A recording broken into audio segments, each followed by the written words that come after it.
Welcome in, everyone. And I would like to make the disclaimer as you're coming in that Andrew and I have already been having a really good time. So Yeah. we're adding you to the party. Welcome in. Welcome in. We'll go ahead and get things kicked off. As people are getting into the room, we'll make sure to admit them. We have someone from the aerial team that is managing the chat, also managing the waiting room. So people will continue to come in, but again, we want to say welcome, welcome, welcome. This is Ariel's AMA, Ask Me Anything, and today's topic is listening without agenda. If this is your first time joining us, we want to say welcome. If you are a returning viewer and listener, we want to say welcome back, and we're excited to have you. My name is Jay Harris. I am the Vice President of Affiliate Services here at Ariel. I'm also a facilitator and a presence communication coach. And I am so delighted, very, very excited. I'll try my best to manage my excitement today, to have an Ariel facilitator with this, Andrew McMasters. Andrew is also an actor, a director, also a recently published author. So a man of many talents, and we're very, very excited to have him. In just a moment, Andrew, I'll give you an opportunity to say more about yourself and share some of your professional experience and background. But I do want to let you know that over the next half hour or so, we will be answering the questions that you submitted to us. If you haven't had an opportunity to submit any questions, don't fret. You can pop those into the chat. We do have someone that is monitoring the chat, and if we're able to get to your question, we will certainly do so. So without further ado, Andrew, welcome, welcome, my friend. Yay. Thank you, Jay. Thank you. So excited to be here. And Of thank you, everyone, for course. joining. This is amazing. Awesome, awesome. So, Andrew, if you could just share a little bit about your professional experience with our viewers today. Yeah, definitely.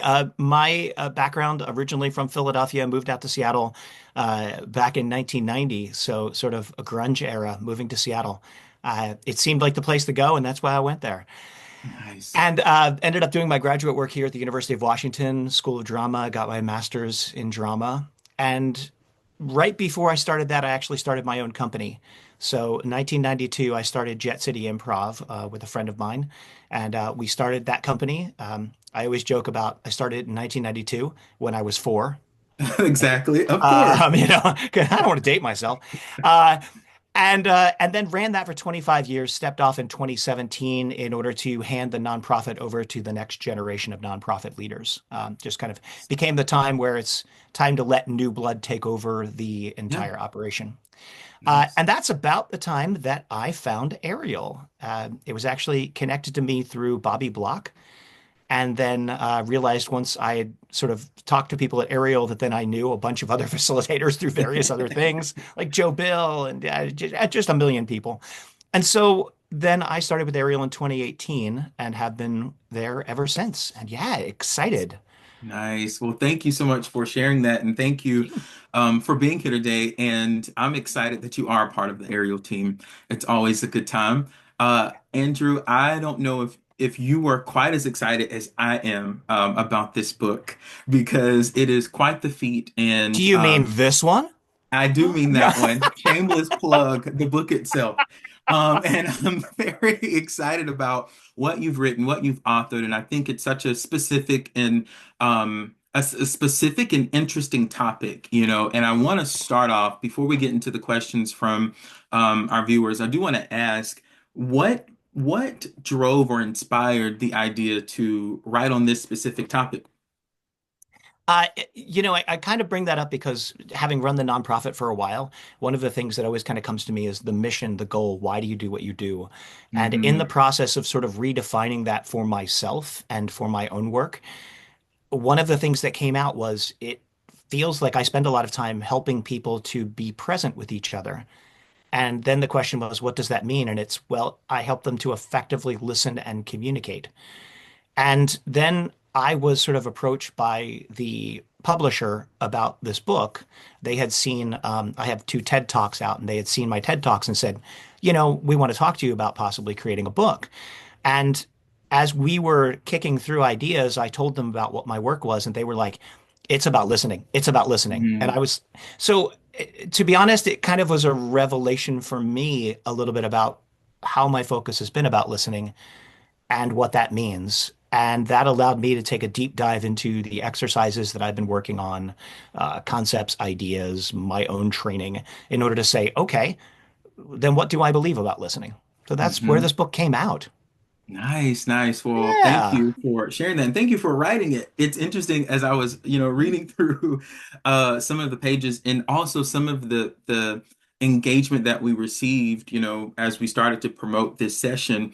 A lot of people were saying that they find themselves focusing a lot on what they're going to say next, or they find themselves thinking about what they want to solve for, but they've never thought about I guess you'd call it the metacognition. They never thought about the listening aspect of it. So very excited, very relevant topic.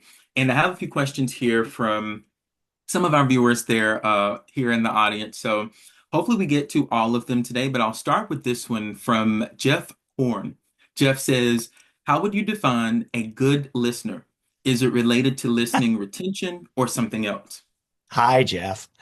Yes, it is in retention, and then also how that person is feeling when they are actually speaking. So, how have I Mm, made the person feel? It's the clarity of the communication going across. So, I have some exercises about how we actually work on ensuring that we're doing clarity. I think one of the things, at least we found in Ariel over the years too, is that if we don't have clarity, you have people going off in different directions, hmm as opposed to how do we make sure that we're working in alignment? So, that work that we do with clients is really about that clarity of communication, especially when it comes to high stakes communication. Yes. How do we Yes. ensure that we're talking about the same thing? Right. One of the interesting statistics that I had found, and I knew this to be true from my own experience of running my company, was it's not just the clarity of it and the empathy, so the emotional part of it. It is also about the action items that you accomplish afterwards. They said, if you talk and I feel as if you've heard me and it's been empathetic, it's wonderful, but then nothing happens, I feel as if I haven't been heard. Mm, So it's a mm. very interesting, it actually has to do with listening, empathizing, and then action. Yeah, And those have to be absolutely. pieces all the way through. Yeah, that's a really good point. It makes me think about something we've heard before in the room where when you measure the outcome of what you've heard, of what you've said, following it being said. It's kind of like the difference between a performance where you're just, citing the words that you've pre-written or you just want to Yeah. get them out versus thinking about the effect or the impact. So I Yes. like that. That's really good. The impact is a great way to put it. The impact Yeah, of it and what impact. changes, and then what do I do in order to actually have that impact take effect. So that's great. Yeah. Nice, nice. So let us know what you think about that, Jeff, if you're listening. And so we have another question here from Trevor. Trevor says, how do you stay engaged in a conversation when you aren't interested in the topic? I can resonate with that one. So I'll pass it over to you, Andrew. How do you do that? It was interesting. I saw this question, Trevor, when it came across, and the next, like, couple hours later, I saw a quote that was from Shane Paris. I'm going to read it here on my page. Um, the mark of a smart person is the ability to learn from people you don't like. Mm, And it's the idea of there is something that you can always learn from every situation and from every person. I tell the story in the book about I was actually heading to an aerial job, and I'm in the Uber, and the Uber driver starts talking to me about an advanced race of humans that have lived here long before people actually came over the ice bridge, and they built these structures, and we still use some of them today. And it was going off on it, and I'm thinking to myself, this is going to be the most uncomfortable Uber ride yes, ever.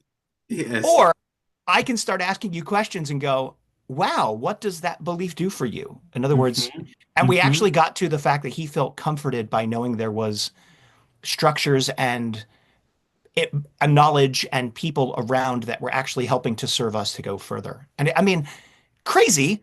And yet Yeah, at the same time, what does it do for you? So I yeah. think there's always something that you can figure out that might be below the surface of what the conversation is. The I really like that. question is, how do you get to it? Yeah. Yeah, I like that. You mentioned asking the person that's sharing this information, what does it mean to you? But what Yeah. I like about that example you just shared is you also found an active connection for you as well, because as he started to explain, why it's important to him, some of the things that are important to you around learning more about people, being Yep. open-minded, asking questions, you found a common thread for yourself. So, Trevor, if you're listening, I hope that answers your question where you can find out what it means to that person, but also finding a common thread or even a emotional connection for yourself. Yeah. That's a really good one, and I'll There's take it. if I can, there's one other thing I know in one of the programs we do for Ariel, consultative conversations or consultative Hmm. selling. We use a model that is the iceberg model. That, Hmm. like an iceberg, 10% of what you see is above the water, and that's what you're Right. hearing and what you're seeing. 90% below the water is what else is going on with that person, their preconceived notions, their biases, their values, and our job is to listen for that 90%. Yeah. So Yeah. how do we find that when you immediately go, oh, I don't want to hear this person. So we need to dig deeper. Yeah. Nice, nice. That's good. Thank you, Andrew. And thank you, Trevor. The Yeah. next question that I have here is from David Harris. David says, what stops people from being good listeners? The answer is their brain.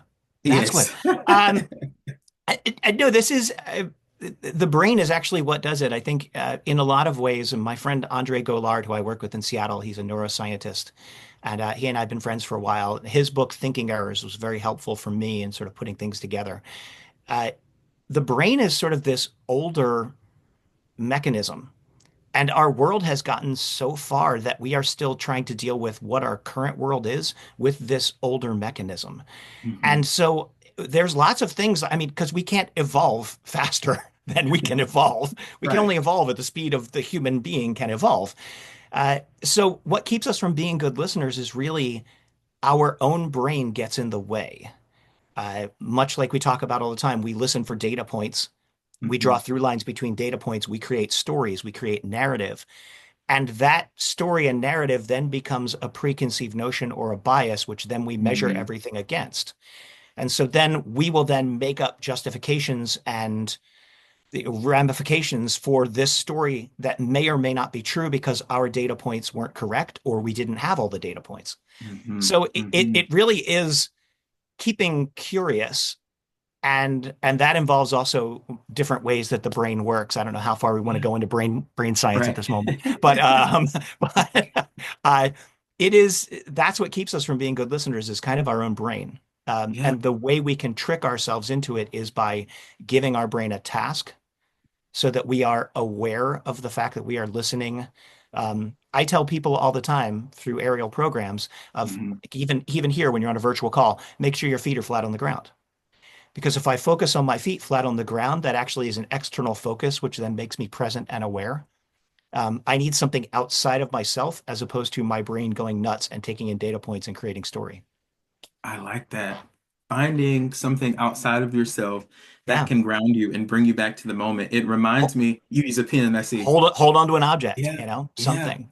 Nice. It reminds me also, Andrew, about the work that we do around getting present, Yeah. and being aware of when our brain is doing that thing that our brain likes to do, which is to wander and to start to think about other things or the questions or responding to the question with a solution, or maybe what's going on back at home or, in our personal lives. But being aware of that happening and being able to call it out for yourself internally and bring yourself back into that moment.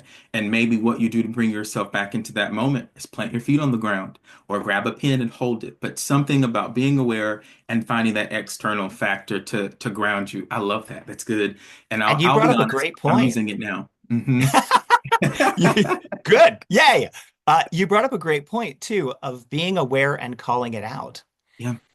There is something in the book, and I've used this a lot for Ariel when we do check-ins.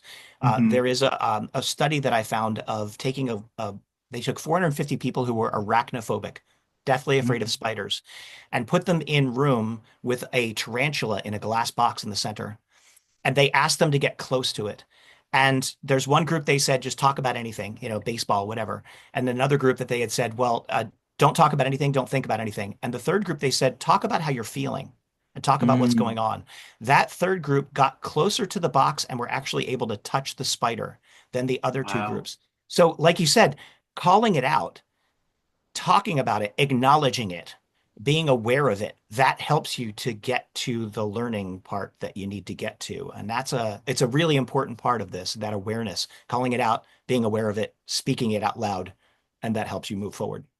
Nice, nice. Thank you. I hope that answers Yeah. your question, David. It certainly answers some things for me. The next question that we have is from Colby. Colby has a kind of a two-part question here. He says, how can I actively listen and respond diplomatically? And then he says, listening without an agenda is challenging due to our biases. How can I stay true while doing this? So I'll start with the first part of that, which is how can I actively listen and respond diplomatically? Again, I think the important factor is on those things. There's got to be something that's interesting here. There's got to be Hmm. something that you can address. Uh, and then the other piece is when someone is speaking, that's their reality. Mm, The big lesson again that I use a lot in the classroom is that whole idea of improv because I'm an improv guy. So it's that idea of yes and. How do I hear what someone said? How do I accept it? Saying yes. How do I build on it? Saying and. As I say all the time, the first step is I have to listen to it, then I have to accept it, and then I have to build on it. I don't have to like it. hmm It's their reality. It's hmm what they believe. It might be completely foreign to me. However, it's their reality. If I immediately go, that's not right, now we're going to start fighting, and the fight's going to be more about the battle than it is about the thing we were talking about. So hmm if I can accept that that's their reality and then build on it, that helps us to be able to move forward and hopefully find consensus. Nice. Listen, accept, and build. Yep, I'm that's gonna the hold idea. on to that. I think that's good because it helps us. It's kind of like what we do in coaching, where Yeah, you have to create a mental reframe for yourself instead right. of thinking, "Oh, I hate this sucks. I don't understand this, or I don't agree with this." It's a matter of listening to what they're saying, accepting their reality, as you mentioned, and then the building part is adding to it. You can bring in your perspective if it's relevant to the conversation. I love that. I Yeah. want to bring back this second part of his question. He says, listening without an agenda is challenging due to our biases. It says, how can I stay true while doing this? Would you say that it's a little bit of the same as what you just mentioned, or is there something you would add to that? It is, and it's also being aware of the confirmation bias that I think we all have. And the easiest way, I mean, my friend Andre's book kind of talks about this, but the easiest way to sort of explain the confirmation bias is, okay, Jay, if I do believe that you're brilliant, I believe you're wonderful. Thank you. So everything that you do that's brilliant, that confirms what I believe. Now, Hmm. the issue is that then you could do 900 stupid things and I would see them as, oh, that's an anomaly because I believe that Hmm. Jay's brilliant. And Mm. then you could do one brilliant thing and I go, see, there we go. So Yeah. being aware of where our own confirmation biases are and then questioning them constantly. Yeah. I'm a big fan of Noam Chomsky's work. Maybe it's from growing up in Philadelphia. The idea of going, I look at the newspaper and I go, where are the ads? Great. That's what this company who bought that ad, that's what they want me to think. I mean, Mm. you have to look at where the bias is. What are Yeah. people trying to tell you and why are they trying to tell you that? And be aware of that.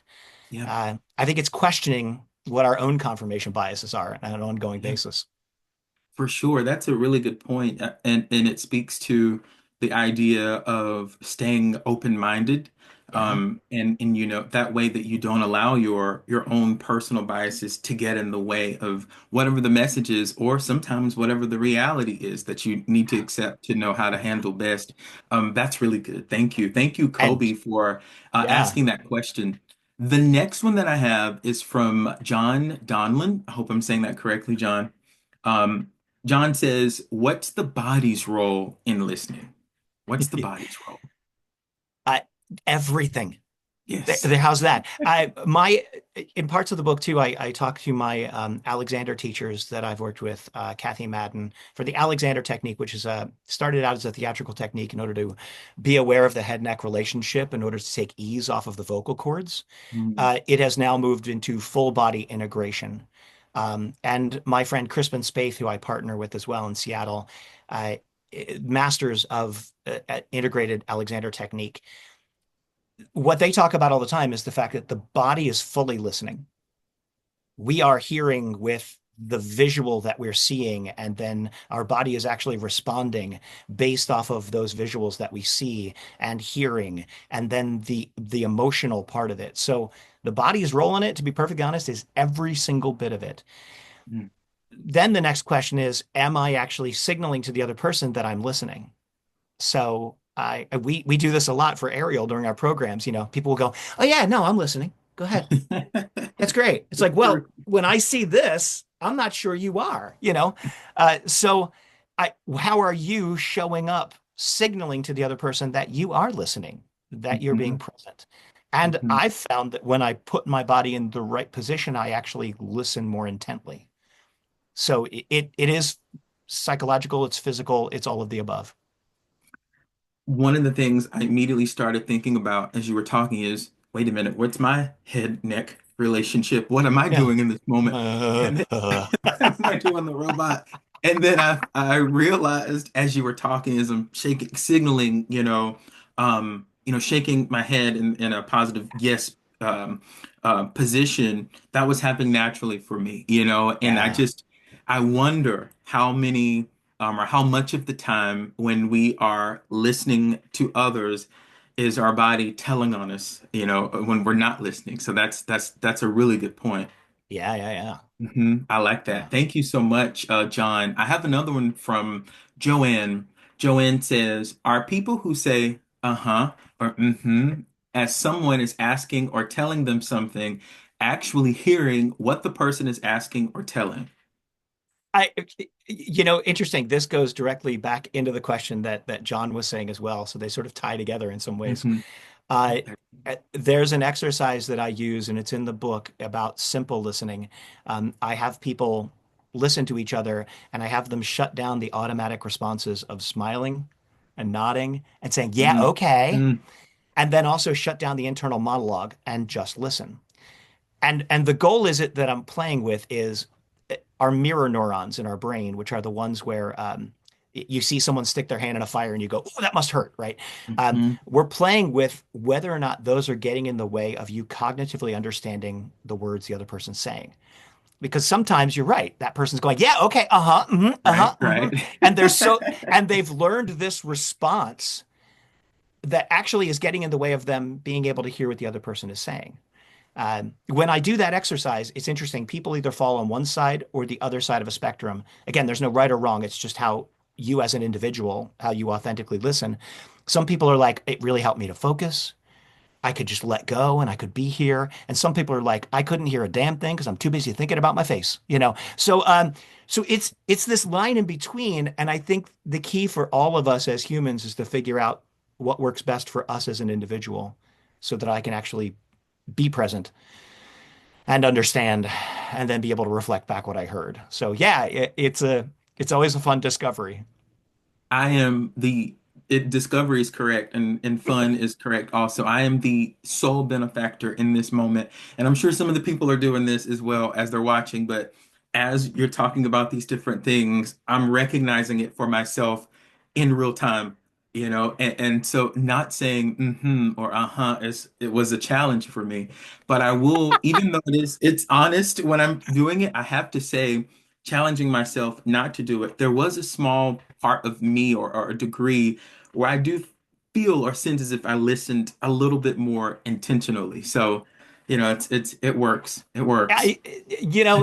It's making my heart soar because that's the goal. Like Yeah, as I write in the book, like the goal is to be of service. The goal is that to assist in some way. So I hope yeah. with the exercises that people actually go, "Oh, good." I mean, we see it all the time working with Ariel when we're in the room. We feel that transformation that we hmm watch people suddenly go, "Whoa, all right." And then we talk about, okay, how do you use this? How do you move forward? That's the goal. That's why we do Yeah, this. yeah. Well, Yeah, I gotta say we're tracking in the right direction. good. I have another question here from Jerry Scott. Jerry says, "Do you have any exercises to help people remember what they've heard better?" Yes, and that actually the simple listening one I think is kind of our first step. The next one is there's an exercise that I use all the time, which is about Carl Rogers' work in reflective listening, and it is a really simple one of just this is what I heard. Is that correct? Yes or no? So what I'm doing is two different things. Number one, like we talked about, tricking our brain. If we're Hmm. giving our brain a job, which is I have to be able to encapsulate this into one sentence and feed it back, I now let go of all the other, like, oh, that reminds me of, and my aunt had one of those, and Hmm. all those other Hmm. things that happen in our brain because we're thinking, I have to be able to encapsulate it. Okay, great. This is what I heard. Is that correct? That allows us then to go, was that correct? Or Yeah. is it, oh no, oh, it is. Okay, good. Now we're working in alignment. So I think that exercise is the one is probably one of the more efficient and I would say memorable ones. This is what I heard. Uh, Yeah. I've used before for companies as well to try to get to that idea of how we talk to each other and how we actually build a culture of communication, where we go to the next step, which is the what is the endearing, quirky thing that I do that drives you crazy? Great, this Yeah. is what I heard. Is that correct? Yes or no? What's the conversation we should be having right now that we're not? Great, this is what I heard. Yes or no? So that we can actually start to get to giving a structure to have difficult conversations. I mean, and this is a lot of that work that we do in high stakes conversations for Ariel too. We're giving you a structure to have the conversation so that you can actually move forward and accomplish the things you need to do. Yeah. Yeah. And I love how it ties back into what you mentioned earlier, and it might have come through one of our questions here, where how do you show the speaker that you, the listener, are Yeah. listening? And I Yeah. think that's also one of the ways that you can show, and you mentioned in your book, that you are listening by saying, "This is what I heard you say. Can you Yeah. confirm? Did I hear that correctly? Or Yeah. is that what you meant or intended for me to take from that?" So I Yeah. love how it kind of just plays back into itself. Yeah. I That's love that. that's the idea. I have another question here. It's from Ashley Norman, and I believe Ashley is with us on the call today. Ashley says, I want to be more curious when listening. How can I practice being more curious in every interaction? Okay, we are getting into brain science here. All right, I got enough time to do it. Um, yeah, let's talk about what that curiosity means. The two different sides of our prefrontal cortex. Your medial prefrontal cortex is your left side, and the left side is always aware, listening, seeing, smelling. All of the things that Yes. are senses is where it's coming in on that left side. The right side is really about categorization against things we already know. And this is the work of Ian McGilchrist, the master and his emissary. He talks about the two different halves of our prefrontal cortex. We go back and forth between the two. I think when we lose that curiosity, what's happened is we heard something and went, oh, hey, and then, and that means, and that means, and that Hmm. means, and we've gotten stuck in that right side, in the dorsolateral prefrontal cortex, as opposed to still being present. So when we teach presence at Ariel, it really is about that. How do I sort of trick my brain to stay available and listening? Feet flat on the ground, hold something in your hand, breathing, all of the things that we Yeah. teach people are really about that. How do I keep your brain in discovery mode and curiosity mode, as opposed to putting it in judgmental mode against what we already know? And that's Mhm. that's really the key. Nice. Well, I love the you summarizing it because we are at time, but I just want to say that, and I have so many other questions and I see them coming into the chat, and we'll take those Oh, questions, and make sure to get some answers to you guys as we are sending you the rebroadcast of this particular session. But just want to say thank you so much, Andrew. Thank you everyone who joined today, and be sure to pick up a copy of Listening Without Agenda.